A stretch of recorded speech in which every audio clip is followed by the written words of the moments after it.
Well, what an emotional roller coaster Calvin Schiraldi has been on, as you see the on-deck hitter Danny Heap poised to bat for Santana. Will you ever forget the picture of Calvin Schiraldi with his face buried in a towel in Anaheim? 2-2.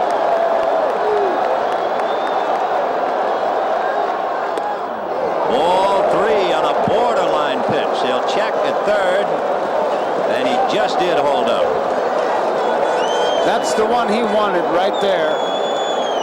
Backman, he put the brakes on in time. Knight at first, 1 out. Stapleton holding the bag. McNamara dying a little bit, and Johnson just staring and hoping. 3-2 with 1 out.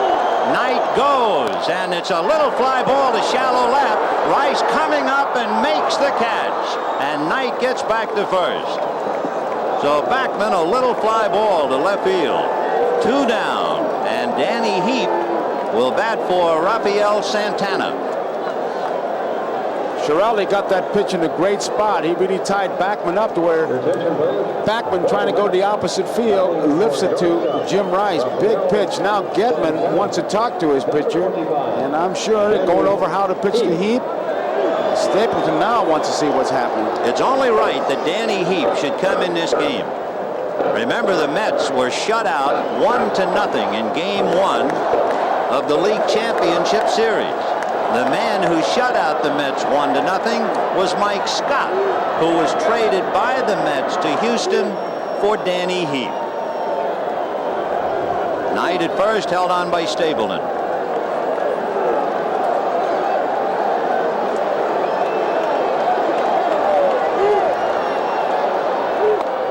Right.